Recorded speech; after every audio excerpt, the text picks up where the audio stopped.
Hi, I'm Stefana Johnson, and you're watching Stefana Speaks, where we help women entrepreneurs and women up to great things grow their business, confidently communicate their message so that they can successfully speak their truth. I'm incredibly honored to be at the home and on the front porch with the Washington State House of Representatives in the 49th District, Miss Sharon Wiley. Sharon, thank you so much for being here and allowing me to have time in your morning here. I know you have a very busy schedule, and you have really contributed to women's lives greatly in your political arena as well as in your business life, and I believe that you have some incredible insight to share with women.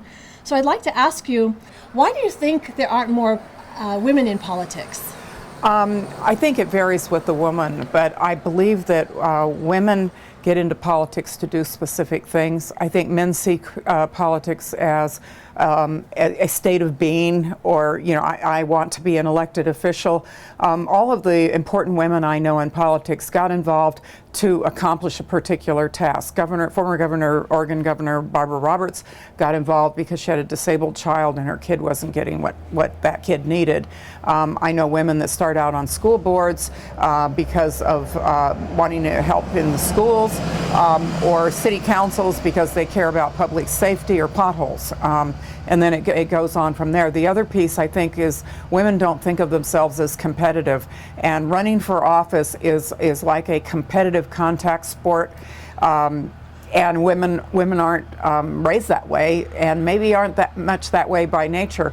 Governing, on the other hand, is a collaborative problem-solving process, and women do very, very well and add a lot to the process once they get there. That was a beautiful explanation and actually made me feel excited. Clearly, your passion has come out. Would you mind sharing what made you decide to get involved in politics? Well, there's a couple of answers. One has to do with the women's movement back in the 60s and 70s when I was coming of age. And McGovern was running for office. There was the war in Vietnam, and people started paying attention to sexual violence against women. And I, made a lot of mistakes in terms of early marriages to people that weren't good for me, or a person that wasn't good for me. Lived in a pretty violent time in terms of inner city violence and that sort of thing. I lived in Detroit for a while. And I started a rape crisis center when I was in college in Riverside, and I did that again in Seattle, and those are really proud things I've done. How I got involved in politics is I started out as an art major with a legal philosophy, art minor with a legal philosophy, bound for law school major, and the foreign language requirement was really tough, and I sort of started taking poli-sci classes, and I could take my art and philosophy as electives, and then I got hooked on campaigns. So for 30 years or so, I ran campaigns for other people. Since you've brought this up, I'd like to ask you a little bit more about this. So I do a lot of the trauma and abuse, especially the sexual trauma. Sure. And clearly you then shifted that into becoming an advocate for the victims and helping them. Pardon me. And I wonder if you could shed some light on turning those stumbling blocks, what we'll call stumbling blocks, into stepping stones. Well, it's very interesting. When we trained a new batch of volunteers at the Rape Crisis Center, this was back in the 70s, a large percentage of the people, women and men, who showed up to be trained to help others were either adult children of alcoholics or had been victimized, or a child of theirs had been victimized, or they cared about, a brother, sister, mother, daughter, family member. And so I think that, for adult children, there's a real desire to save the world. And when you've been assaulted, there's a real need to make sense of it and to grow through that. And I think helping others or teaching others or assisting others is a time-honored way of processing and taking something bad and turning it into something good. And I think that plays out in a lot of parts of our lives. Knowing that that's in your background, and that knowing that could be in many women's background, What would you say to women who are aspiring to come into a leadership role, whether it's as an entrepreneur, a business owner, or in politics? What could you shed light on and give more insight towards with regards to them stepping into that leadership role more confidently? I think there's two things that seem contradictory. One is to accept it when other people see you as a leader and give you tasks, power. A lot of women give away their power and they slough it off and they deny it. And I did that myself for a long time. I was recruited for 20 years to run for office and never thought I wanted to do it because I saw myself as a 14-year-old girl who choked at a piano recital and stuttered for 3 years afterwards. I didn't seem, or a bookworm nerd, I didn't see myself as any kind of a leader at all. But there's two things. You need to trust your gut. At the same time that you accept the feedback you get from credible people. And I think that doing those two things is really important. And separating, I mentioned that there's a contact sport in terms of ambition and competition and winning. There's a tendency in women to take all of that too personal and make it too hard and make it too painful. Keep your eye on the ball. Keep your eye on what you're there for. Don't run for office just to run for office because somebody says you're a leader. Figure out what problems you want to work on and then find the office or the business or the leadership role. And it doesn't have to be an upfront leadership role. There's a lot of different ways to lead and make a contribution. Absolutely. But find the place where you feel like you have something to add or where you're so interested you want to learn as you go. You can learn as you go. You don't, if this is something you really are interested in, you don't have to be the expert in order to lead because people trust someone who is authentic and vulnerable and willing to admit what they don't know. Because if the big problems that politicians deal with were easy to deal with, they wouldn't be dealing with them. They'd be solved. Yeah, exactly. If they were easy, they'd be done. I was recruited in Oregon by my state senator to run for office when my daughters were 9.5 years old, my twins. And I had sort of a chopped up career of doing project consulting so that I could have it all, work part-time or full-time, write papers in the morning, go to, volunteer in the schools, be there with bake cookies in the app, trying to do it all like a lot of women do. And I was asked to run and I said, I'll find somebody for you. And so I started trying to find people, and they said, well, if you do, you do it. And one of my neighbors said, if you're worried about getting home late and tucking your kids in when Ted's working late, I'll tuck your kids in for you. People offered to help, and I dawdled a lot, and somebody else got in the race in the primary. And this person, who was a decent person who contributed a lot, asked me to pull out of the race, and said if I pulled out, he would give me a job as his secretary so that I would know what to do when he retired. And I went home, and he said he was entitled to it because he'd contributed so much to the community. And I went home and I looked at my two little girls' faces and I said, am I going to trust your future to somebody that could say that to me in this day and age? And I am disorganized and I never learned how to type. I have nothing against secretaries at all. But I was so unsuited to that role, and that was when I realized I had higher aspirations and could do a lot more. And so I won the primary, and then I won the general.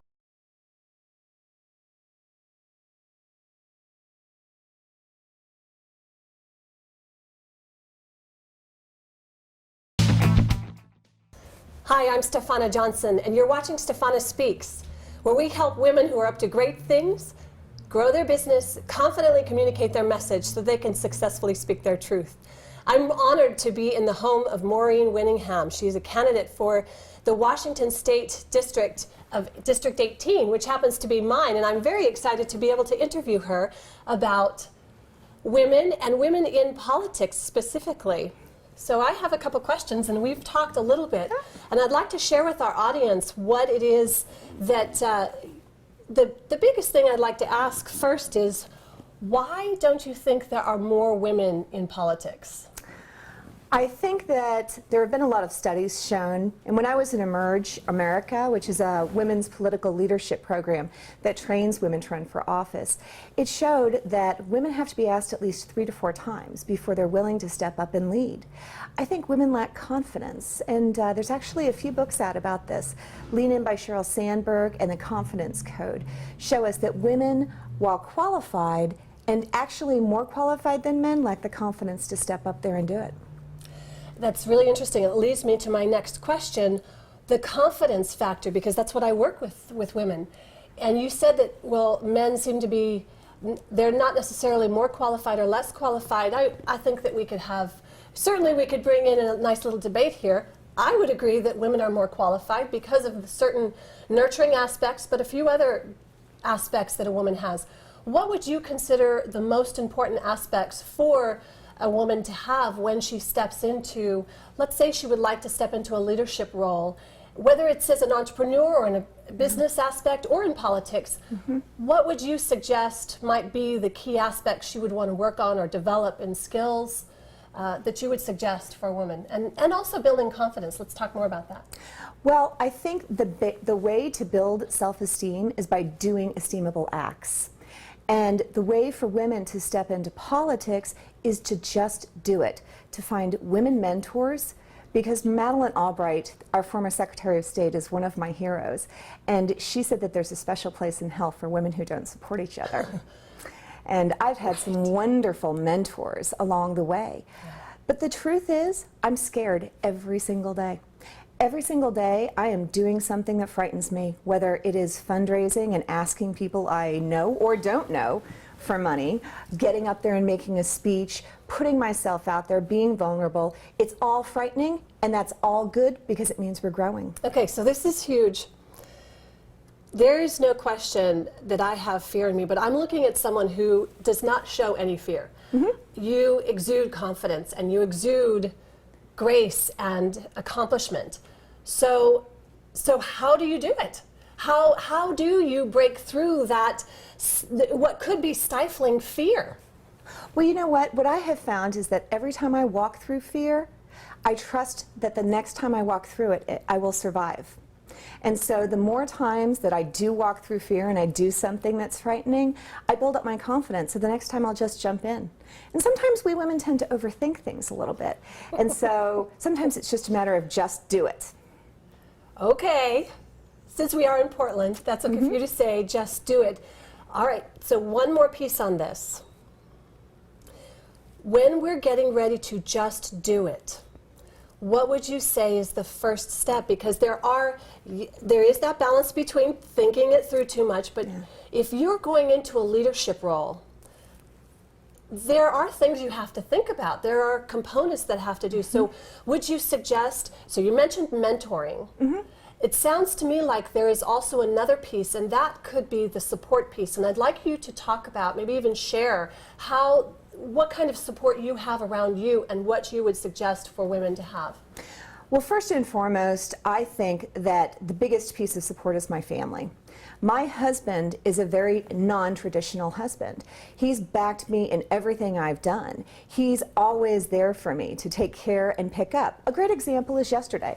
I went doorbelling, I went to a political lunch, and then I had a political dinner. And so we were juggling things, and he had to take our daughter to a birthday party and then come back home.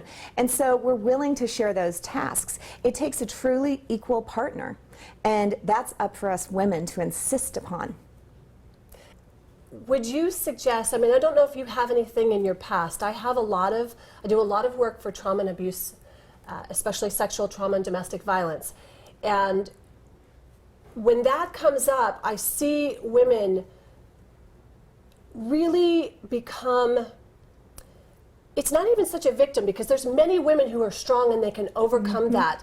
But inside of them, they feel like a fraud. Could you talk to us a little bit about how this idea of feeling like a fraud, when on the outside, I mean, clearly you look like you have it all. And from what you've said, you do have it all. I do. But I'm you really work lucky. very hard for it. Well, we work really hard for it. Okay, so there you go. Key words. And when you're talking about that, what you're talking about is something called imposter syndrome. Yes. So there's two things in Sheryl Sandberg's book that really hit home with me. And one of them is imposter syndrome. It's that little secret voice in our heads, no matter how much success we've gotten, that says they're going to find you out any moment. They're going to find out that you're not that smart, that you're not that put together, that everything in your life isn't as great as it appears to be. Right. And the other thing that I think women do too, and this is in Sheryl Sandberg's book, is we have queen bee syndrome. And so sometimes we'll undermine other women and see them as adversaries when they're actually allies. Right. And the reason we do that is because there's the glass ceiling and we think there's only room for one of us who can be powerful in the room. And the best women that I try and surround myself with know that there can be a lot of us who share it all. And helping each other Yeah. is so empowering. The feeling that you get, clearly, because I feel this from the moment that we spoke on the phone, from the very first time I walked into your door, it was a feeling of sisterhood. Absolutely. And this is what I try to communicate with our women audience, because sometimes we'll have women who are watching and they feel alone, but they want so much to create a community. They want so much to do something, but they don't know exactly how. What would you suggest would be the first step for them to do? Volunteer on my campaign. Go to Elect Maureen Winningham on Facebook and volunteer. If you step into these roles, you'll see that there is a lot of work to be done. But to me, running for office is like any other project that I work on at Intel in my global role. It's a project. You have tasks, resources, time, and you have to be able to delegate and trust the people that you work with. Can you describe and share with our audience how that can look in someone's life when they are challenged with a specific task or they have a goal? Can you show us how you break it down? Because clearly you have accomplished great things, but there is a strategic way you've done that, and I want you to talk about that. Well, I listened to something called Manager Tools, which is a great podcast. And one of the things that they talk about in Manager Tools is you have to decide what you're willing to get in trouble for, because you simply can't do it all. And Sheryl Sandberg also says you can either do it or you can do it perfect. Or you can not do it at all. And so sometimes I think that we tend, especially we type A women, we tend to think that it all has to be perfect. But if you saw my bathroom or my laundry room right now, you would know that it wasn't perfect, and there are certain things that we have to give up. And the illusion of perfection is one of them. I'm not perfect. And there are certain things that focus on more. I want to make sure that I make it to my daughter's PTA night the other night. And so that takes precedent over laundry. C'est la vie. I love that. I'm giddy with joy because it's empowering for me to sit here and listen to you as I have my own perfectionist issues. And the truth is, we're all working towards something, but we have to know within ourselves what that is. Otherwise, we can get bombarded with all the other false messages and ideas and concepts that mean nothing, that have no value in our lives. Oh yeah, well the first thing you should do is throw away all those stupid women's magazines, because quite frankly it's just not possible to have a rockin' wardrobe, a great career, thin thighs, a great social life, a gourmet cook. You can't do all that stuff. It puts way too much pressure on us. And then all we end up doing is self-hating, because we didn't accomplish all these fabulous things we were told in a glossy magazine that we were supposed to. It's really about what you think is important to you. And what's important to me is my family, my community, and being of service. You have a 9-year-old daughter, and I would love to know what advice you would give her if she were wanting to take on a leadership role. Let's say even when she gets into high school, some kind of leadership role, and step into a place. What kind of advice would you give her? Well, in the first place, she's a natural leader. And one of the things that Sheryl Sandberg says is that she would like to ban the word bossy. Do you know around the globe that there is a word for girls who have these tendencies to take charge? every single culture Yes, and I've language. heard those. I've been called that. No, well, they usually call it bossy, but in almost every language, there's a term for bossy that is put on little girls, but there isn't one for little boys. And so instead of saying that a little girl is bossy, say she has natural leadership executive skills. I like that. Because I would have liked that much better than the other B word that I was called as well. Oh, well, that one you can just blow off. I think that's a sexist word, quite frankly. Okay. And I don't see that a lot of men are called that on the campaign trail. Right. I don't see that there are a lot of men who have the same kind of pressures that are put on them. What I find interesting is when people ask me, how do you do it all? And I don't ever hear them ask that of the male politicians who are my colleagues. Right. Right. It wouldn't even come to my mind. Yeah. And as I'm sitting here thinking about how it's overwhelming to think of all the things that you do, knowing my life and then knowing that you're running a campaign and all that goes into it just from the research I've done is astonishing. And yet you're here sitting here, but I can feel your passion. Yeah. I can feel your true interest, that it's not about something, it's not a self-aggrandizing thing. It is completely about giving back, and I think that is the difference. And I'm not trying to be sexist here on either way, but I don't know that there are many men who truly have that deep desire to change the community or to help the community or to support and nurture and do something better for their community, because women are the community. Well, we're the ones who get the kids in the schools. Yes. We're the ones who get them in the pews. We're the ones who kind of run those kinds of things. And what's really interesting is that Stanford University did a study on this. And women are naturally more collaborative. Men are naturally more warrior-like. And so then we don't have to look far, do we? We can look in Washington, D.C. We can look right here in Clark County and see how our community has been divided by people fighting. And people are so sick of it. I talk to my neighbors, I talk to the other parents at the PTA, I talk to folks in the grocery store, I talk to people on the campaign trail, and people are so fatigued with this left versus right. Literally, families are being drawn apart by political lines. And it makes me sad because we've forgotten one thing, which is the longer you talk to somebody, the more you'll find you have in common with them than what you have difference. Yes. Beautiful and well said. Thank you. Well, thank you so much. It's really been a pleasure and an honor. Thank you. So if anyone gets an opportunity to hear this, you would be the no-brainer candidate. I mean, it's the person that I'm not being fake when I say I will absolutely vote for you. Thank you very much. I really feel strongly that, you know, I've gotten endorsements from the firefighters and from the teachers union, and those are the backbone of our society, the people who are in the service professions.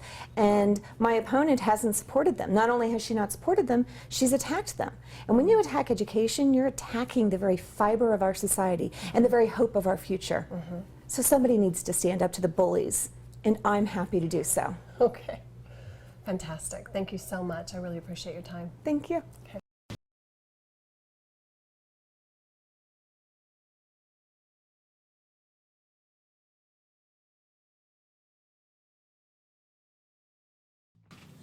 Hi, Stefana Johnson here with Stefana Speaks, and I'm really excited to be interviewing another influential woman in politics and to talk about this whole idea around women coming into leadership roles and being more influential in their arena, in their community, in their lives. So I'd like to welcome Ms. Carolyn Crane. Hi, Hi, it's so lovely to meet you. I'm Carolyn Crane. I am running in the 49th Legislative District here in Washington State for position 2 to the State House of Representatives. The goal being to represent the people from the 49th to Olympia. Why do you think there aren't more women stepping into politics and into leadership roles in like politics? Well, I'm not sure that I have a complete answer for that, but I will say that, you know, as we're younger, with the economy doing what it's doing and everything, we struggle with feeding our families and taking care of our home mother wife duties, as well as working full-time jobs, most of us, and that leaves us with very little time to pursue a political agenda on itself. And I would say that probably is the primary reason. At least in my experience, once I was past the children raising point, and it was my husband and I became very much more politically active than I was before because I had more time. What advice would you give women interested in stepping into a leadership role, whether in their own business or in politics, that might help them step into it more confidently? Well, I've owned 3 businesses, okay? So education is a good start for taking on anything. That's my personal first take, whether it be public education, higher education, or simply just sitting down and doing the research and learning on your own. With the internet opening up the world, what I learn constantly is way more than I ever learned in my college degrees. It's just amazing. And it's right here at your fingertips. So I absolutely recommend do some research. And one of the best things that ever happened for me, you got to learn to take criticism. Okay? You got to be a little thick-skinned. You can't be too thin-skinned in any leadership role because you're going to have an employee occasionally just, get mad at you, or people are going to just turn around and disagree with your opinion on something. And you have to be prepared for their disagreement. In fact, you should consider embracing it because it gives you an opportunity to open your box, look at the conversation bigger and bigger and bigger, and see so many other angles. Maybe come up with real solutions that you would have limited yourself with if you just stayed right there, in this little tight mindset that's just yours. By taking a little criticism positively, I have an adult son, and he came along and he said to me a couple of years ago, "Mom, you're so passionate, you're so incredibly smart, you're terrific, you're so loyal, and you're so loving and giving.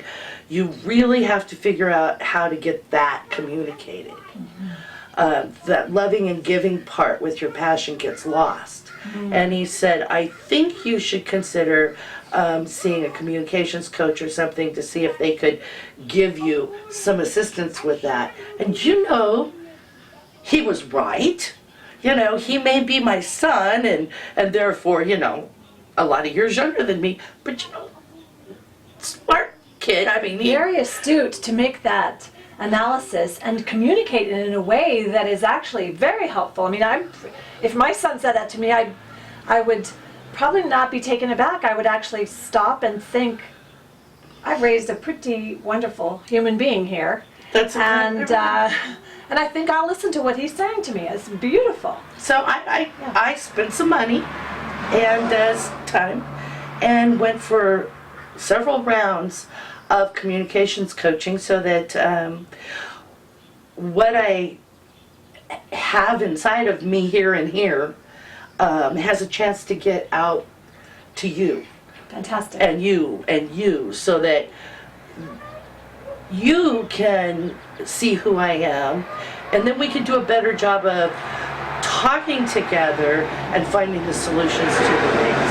And it has made a huge improvement in that one thing, getting past figuring out what we all agree on, where our differences are, which one of those issues becomes stoppable, and which ones we can get past and find solutions for problems. Profound. I like that. Thank you. Thank you.